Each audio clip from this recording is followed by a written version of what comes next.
President Biden appears safe as the Democratic presidential nominee, at least for now. The Congressional Black Caucus and Congressional Hispanic Caucus, two of the most powerful groups on Capitol Hill, say they support him as their nominee. But there are a growing number of lawmakers who have stated publicly that Biden should drop out before the Democratic convention. If he does, he could release his delegates from their obligation to support him, and the party would have an open convention. But some prominent Democrats want to make sure Democratic voters have their say, not just party leaders. Here are what a few suggested.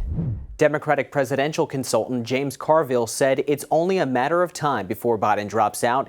He wrote in a New York Times op-ed, "The jig is up, and the sooner Mr. Biden and Democratic leaders accept this, the better." He says former Presidents Barack Obama and Bill Clinton should host 4 town halls between now and the DNC in August. He suggests the former president should choose 8 candidates to participate, including Vice President Kamala Harris.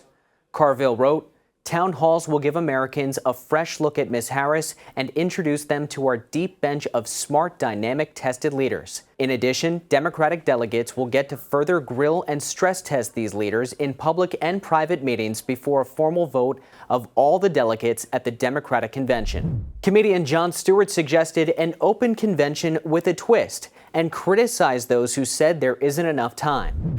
There are contestants on The Bachelor who haven't even met yet that will get married and divorced between now and the election. We have nothing but time. Stewart said candidates who want to challenge Biden should be able to make their case the first day of the convention in Chicago.